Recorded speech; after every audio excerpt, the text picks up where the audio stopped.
Hello, my friend.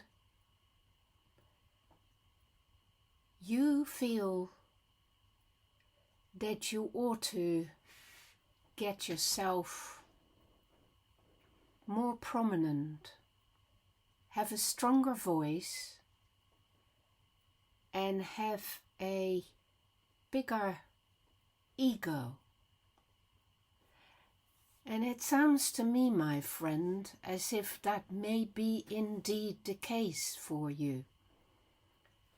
If you are finding it hard to be seen and heard in the world, and you tend to withdraw into yourself, as you described to me, and if you feel strength inside of you, hidden strength that has so often been trampled on,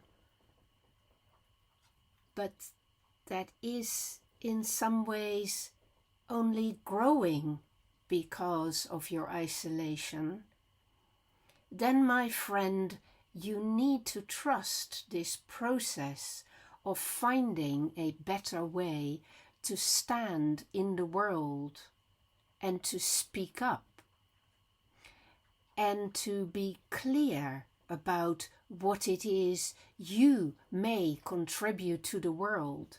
But, my friend, do not get drawn into the battleground of egos. Do not build your ego for the sake of it. Do not try for success or crushing others or outsmarting others, because that way only lies failure in the end. Because this ego that you will create, my friend, will crush you. We see it over and over again. People who build themselves up into becoming dragon-like, formidable, outstripping everybody, upstaging anybody who comes along.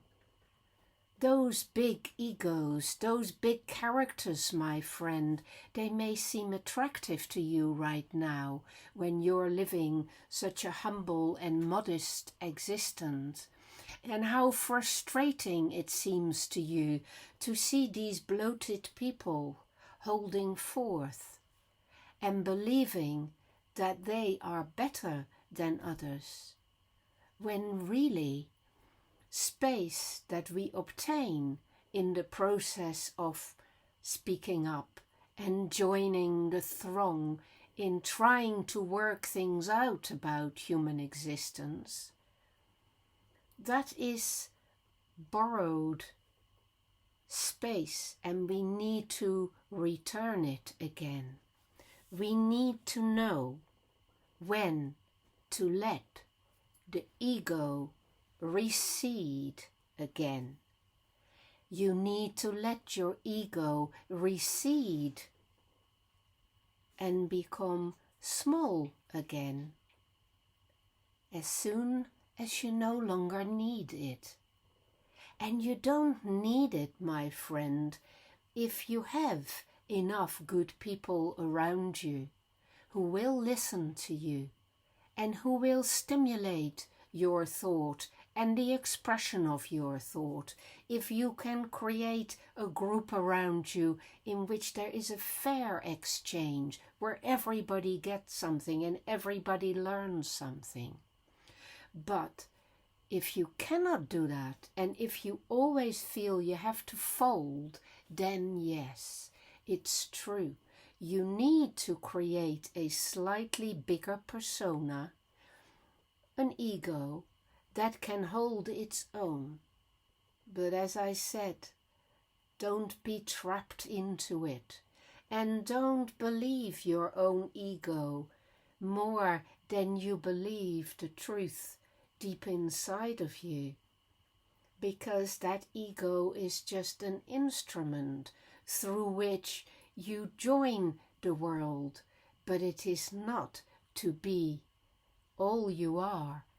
And if that is what you become, just bloated ego, my friend, then it is time for somebody to help you deflate that ego, because it will be of benefit to you to once again rejoin the inner sanctum in which you can find sanctuary and in which you can find better thoughts, better understanding, and greater fairness.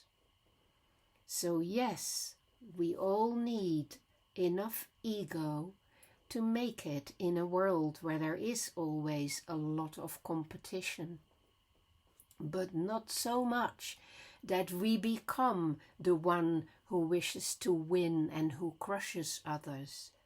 Not so much that you lose track of your inner world, not so much that you lose track of what it is that matters and what it is that needs to be said and done in this world.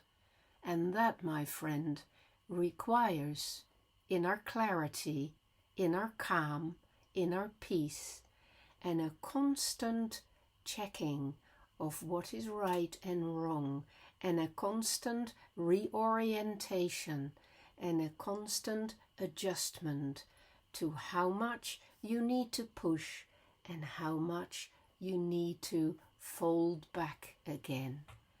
And when you find that movement of pushing forwards and retreating backwards, then you are in the dance of life, and you will know it. And these questions about do I need an ego or not, my friend, will no longer apply, because you will know who you are. Take good care of yourself, always.